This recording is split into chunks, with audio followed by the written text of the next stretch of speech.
Down the backstretch we go in the race for Daytona. I'm David Bauman, and this is the Sports Report on Central Florida News 13. We're heading back out to Victory Lane with News 13 Sports Director Sean McDowell for a preview of the Daytona 500 on Sunday. Sean?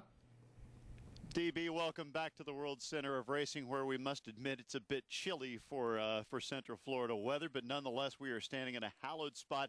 It's right about here where tomorrow afternoon, sometime just before dinner, that they'll hand out the Harley J. Earl Trophy this year. The winner will get the lion's share of $18.4 million. That is the record jackpot on the line for the 2007 running of the Daytona 500, the 49th year they've run that race. And it's rare that pole sitters actually come away with the big trophy, but if that happens this time around, that'll be just fine with one of the series' new faces.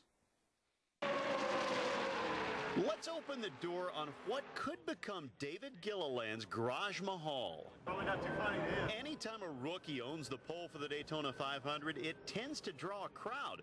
Gilliland's first full season in this Robert Yates Racing Ford begins with one potentially sleepless night. After all, he's driving where the legends of the sport have already made history. You know, just going to try and relax the most we can. We got some appearances we got to do. I'm looking forward to going and meeting some of our fans, and you know, it's been a great week for that, for sure. The 49th running of the Great American Race could be his biggest day yet. Just weeks before his 31st birthday, he faces pressure usually reserved for veterans of the wheel. You know the pressure of this racetrack pretty well. What does Gilliland face being up front?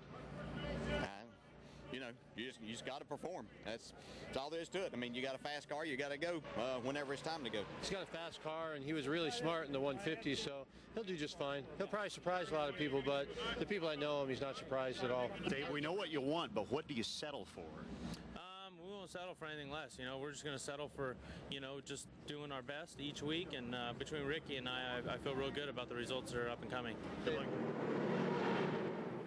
And, of course, he's talking about Ricky Rudd, his teammate. He controls the front row along with his fellow teammate from Robert Yates Racing. Rare that one team, Dave, would control the entire front row for the Daytona 500. Nonetheless, they are up front 1 and 2.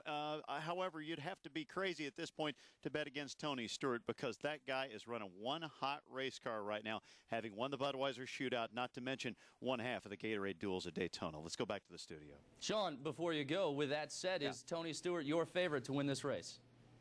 Like I said, I think Tony's playing with house money at this point. The guy cannot do wrong on this super speedway.